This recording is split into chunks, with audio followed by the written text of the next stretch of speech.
So welcome back to my channel. This is Dom, and as you know, I'm starting down the road of Infamy, the Two Fat Lardies ancient skirmish stroke retinue stroke small scale battle system. Really excited about it, building out my German force. But one thing you will have noticed if you've got the rules or read anything about them or seen any of the battle reports that are beginning to come onto YouTube and other places, is that you need a fair bit of terrain for it, and terrain is integral to the game. Placement of terrain depending on where the fight is supposed to be happening. So if it's in Germany, for instance, the propensity of terrain to be lots of trees, a bit of marshland, rough ground, etc. Whereas if it was in Gaul, it'd be a different set of dicing terrain, etc. So terrain is going to be really important. And as a result of that, I thought I need to look through some of my terrain and see what I've got around. And a lot of my terrain was a bit knackered and old and not actually terribly good, and also wasn't quite as comprehensive as I imagined it was. So I bought a few extra bits and bobs to supplement what I've already got. So this is a marsh. This is a 3-part marsh set that I bought from a company called Red Dragon Gaming, and I didn't think this was bad. It's resin, you can see, resin molded. The 2 of them unpainted, oh sorry, 3 of them unpainted were £14. I've done a video before looking at some of their entrenchments, but they do some really nice rough grounds, they do entrenchments, they do walls, rocky outcrops, all sorts of various things which are pretty good, and you can actually buy them painted if you want to do, but I think you can anyway. I may be wrong, but anyway, 3 of these, this is the large marsh set, is £14, which I think is not bad at all.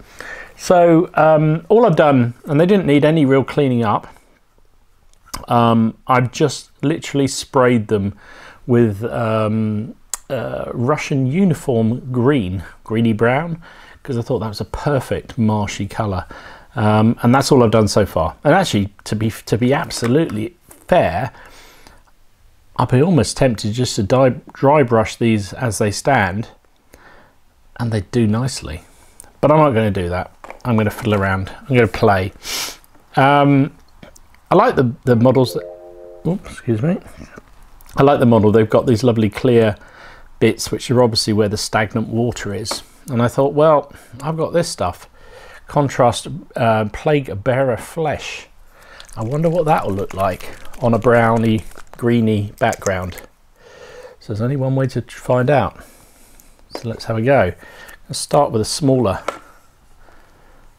one here. I've got a big brush. Ooh, misses. Let's just stick it all over and see what it comes out like. I got this plague bearer stuff for my orcs, but I think it should work quite well here. Should give it that sort of greeny tinge, which is what I was looking for.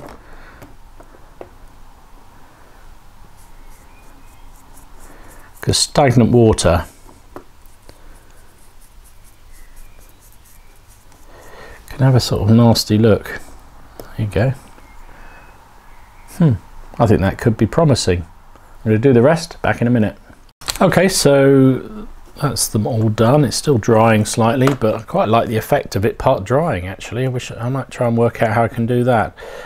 So next up I'm going to use some dark earth. This is Cote d'Armes, some old paint that I've had for years and years and years, and I'm going to basically dry brush this on. Get a bit more than dry brush, but I'm going to try and aim for the bits. See if I can show you this around the edges and in the middle of the. It's not really showing up terribly well. Let's see, that's better. Try and put it on the bits that are closest to the water. Build up the colour that way.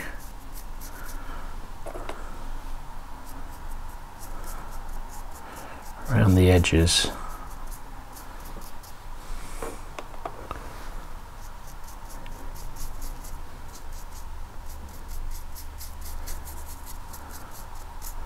And then just proper dry brush on the wider bits out here.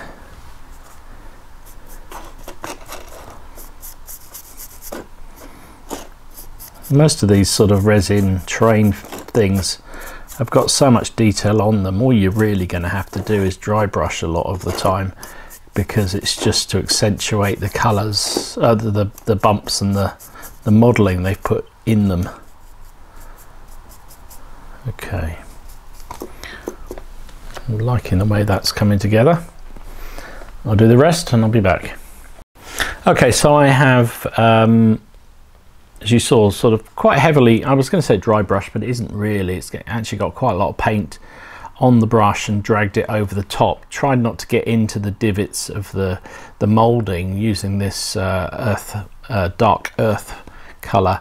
And actually, you know, I deliberately put it on while the contrast paint was still wet, because I wanted to get that sort of, where they sort of, especially going with a big brush like this, while you're dabbing it in, you're going to overrun a bit, and that means that where they did overrun into the marshy, sort of stagnancy water area, it sort of moulded it, it sort of blended it, that's the word, a little bit, which I quite liked.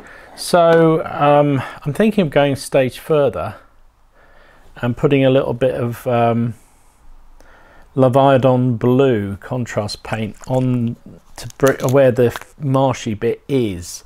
Now, I don't know whether this will work, so I'm going to give it a go. Let's see.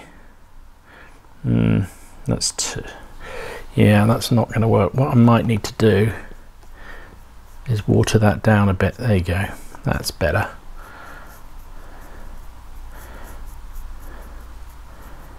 There we go. Just dappling it in where the flat bits of the model are. That's showing up, hopefully it is. And therefore gives it a little bit of a blue tinge to the greeny plague that's there already. There we go. Hopefully that shows up. We'll be back in a minute with the rest. I'm quite liking the effect this has. You can see that I get a bit of just came back early because I just wanted to show you how I was doing this. So get a bit of contrast paint on the big brush and then dab it onto the model, and then get a load of water on the brush as well, and it just lets it run, which is what I want. I just want a hint of blue in there. Obviously we'll have to see how that dries, but I think that's the sort of effect I was looking for. So this one is almost dried, and you can see, hopefully you can see, the sort of bluey mixture to the green. Yeah, like that. Okay, so that's the next stage done. And I think what I'm going to do now is just let the whole thing dry thoroughly, and we'll come back and finish them off. Quite like the effect of that. All right, back in a bit. So also to show you, these are some other Red Dragon models or terrain pieces that I bought at the same time. These are rough or difficult ground markers, set of 3 of them, unpainted again, resin, £12, which is not bad at all. I mean, to be honest, there's not much to them. They're just literally lots of rocks and what have you all over the place. So what I've done with these is I sprayed them a green colour initially, army painter green, and then I've just used about 3 different kinds of brown, just dry brushed over the top, over the texture, just to get that sort of build up. On the rocks themselves that are sticking out, the stones themselves, I used, I think it was actually stone paint. I think it was called Gollum Stone, something like that, and just sort of used that on the stone itself to pick those bits out and some of the bigger bits of rubble. And then used, what did I use? Agrax Earthshade across all the main bit of the terrain, but where the rocks are sticking out, I used Nuln oil, and then just gave it a really good varnish, and I think the effect is quite good. So, you know, for Infamy, these bits of terrain are going to be very useful indeed. So go over and check out Red Dragon. There's lots of other people doing cool terrain. You can go on eBay and pick it up, but I quite like this, and I thought 3 bits of rough ground for £12, 3 bits of marshland for £14, and they've taken, you know, half an hour maybe to paint up. It's not a big deal, and hopefully they'll be useful additions to not just the Infamy table, but other wargaming tables that I use. So there you go. So welcome back. These are 90% dry, and I'm going to finish them off with a bit of goblin green. I wanted a slightly brighter green. I've got my Drybrush brush, and I'm just literally dry brushing the main parts of what would be sort of grassland on the edge of this marsh. I'm not going to go too much into it, but I'm just going to work around the outside just to put a different texture and colour. I mean, I could have done this, and one of the things I've done with some of their other bits of terrain is to actually use flock on here, but I'm not going to here. I'm just going to use just purely paints.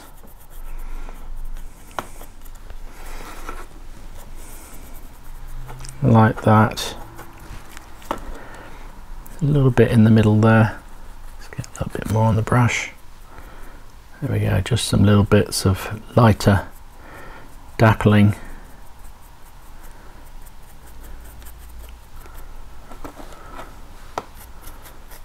There we go. I think that's pretty good. I'm not even sure I'm going to bother putting a wash on this. I might just varnish it and see how it comes out. And be aware, varnish obviously dulls down a bit of colour. So I think that's what I'll do next, is just varnish this up and then come back and show you what it looks like there, and we can decide whether we do any more with it. Some of this is just trial and error almost, but we'll be back. So welcome back. Everything's varnished and is completely dry.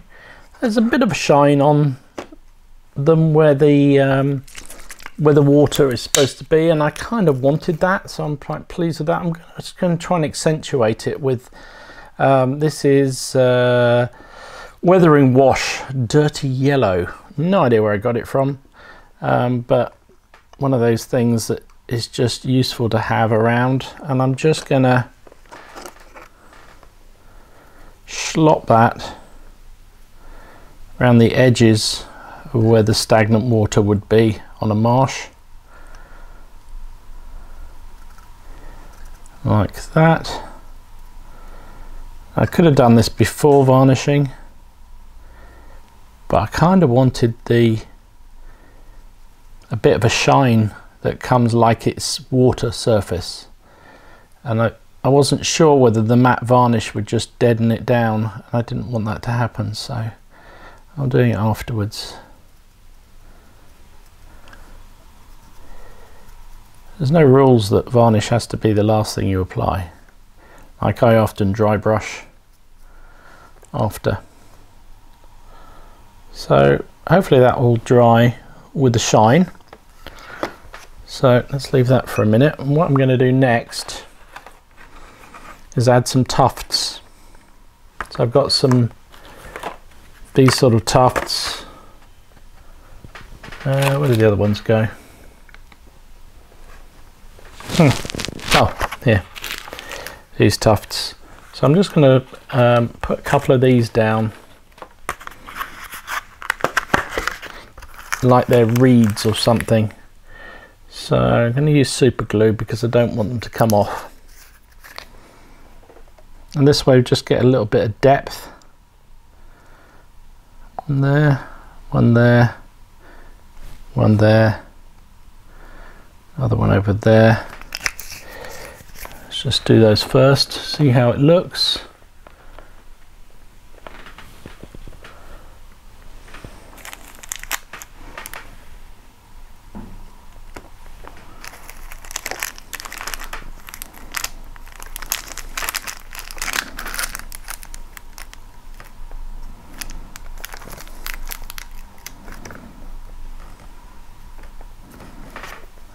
Okay, and maybe we use the browner ones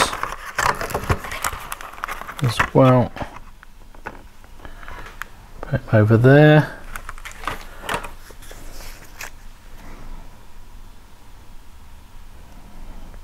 One more there, that'll probably do it. Don't want to overdo it. Put one there, another one over here. Otherwise my little one's gone. There.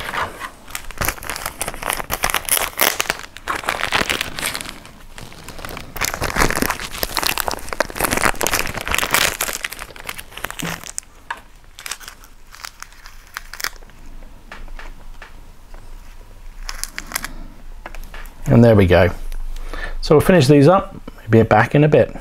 Right, so there you go, they're all finished off. In fact, in the end, what I did was put some gloss varnish where I wanted it to look like this stagnant water, because I think the shine of the water works quite well.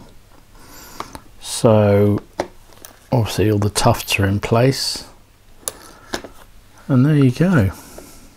3 Marshes ready for Infamy, or anything else that I want to play actually. So I think that's I'm quite pleased with how they've come out. I think them with the rough grounds we got here, I think it's all very good. Quite pleased with this.